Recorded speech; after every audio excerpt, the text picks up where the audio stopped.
اگر ایک مؤذن کی تنخواہ 15,000 ہے اور اس کا خرچہ تنخواہ سے زیادہ ہے تو وہ کیا کرے گا؟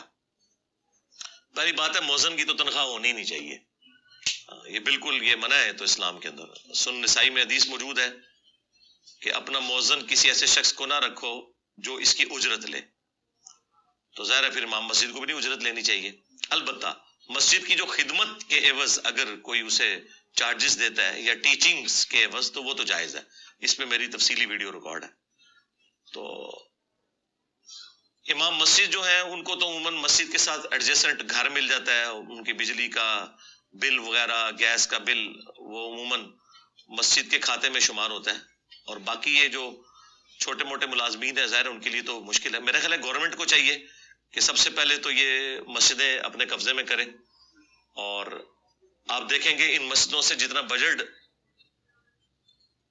ریز ہو رہا ہے نا اس کے عوض جو ان کے اخراجات ہیں وہ کم ہے، اسی لیے جتنے جو تیز ترار قسم کے مولوی ہوتے ہیں نا وہ جا کے مسجد کے چندے کے اوپر پہلے قبضہ کرتے ہیں۔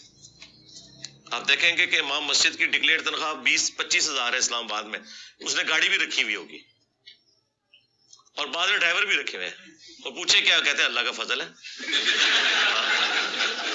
اللہ کا فضل ہے کہ جب سے یہ چندہ بک ہمارے ہاتھ آئی ہے ہم آپ کا استحصال کر رہے ہیں۔